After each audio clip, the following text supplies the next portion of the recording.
وعلیکم السلام ورحمۃ اللہ وبرکاتہ۔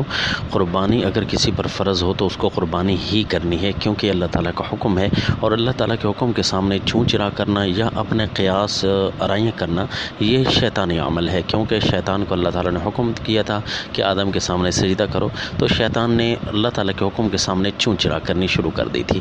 تو جب یہ اللہ کے حکم کے سامنے قیاس آرائیاں کوئی کرے تو یہ عمل شیطانی ہو جاتا ہے۔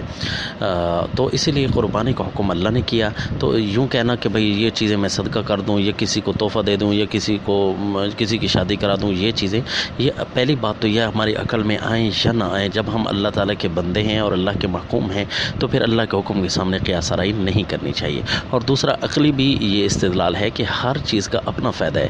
قربانی کرنے والوں کو قطعاً یہ منع نہیں کیا گیا کہ آپ صدقہ نہ کریں، صدقہ بھی کریں اور اللہ کا حکم بھی پورا کریں تاکہ آپ کو ڈبل ثواب ہو۔ ضروری ہے کہ آپ نے اللہ کے حکم کو توڑ کر صدقہ کرنا ہے۔ اب دیکھیں ساری چیزوں کے اندر مثلا پنکھا ہے، لائٹ ہے، جو ہے نا لاؤڈ سپیکر ہے، یہ ساری چیزیں پڑی ہیں آپ کے سامنے، تو ان ساروں کے اندر چیز تو ایک ہی دوڑ رہی ہے نا، وہ ہے بجلی کی رو۔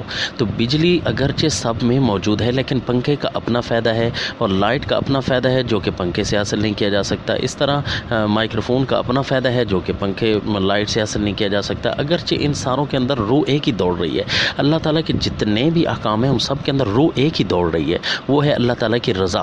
لیکن وہ فائدے جو قربانی سے حاصل ہوں گے وہ نماز سے نہیں، اور جو نماز سے حاصل ہوں گے وہ قربانی سے نہیں۔ اسی طرح ہر عبادت کا اپنا اپنا ذائقہ اور مزہ ہے۔ السلام۔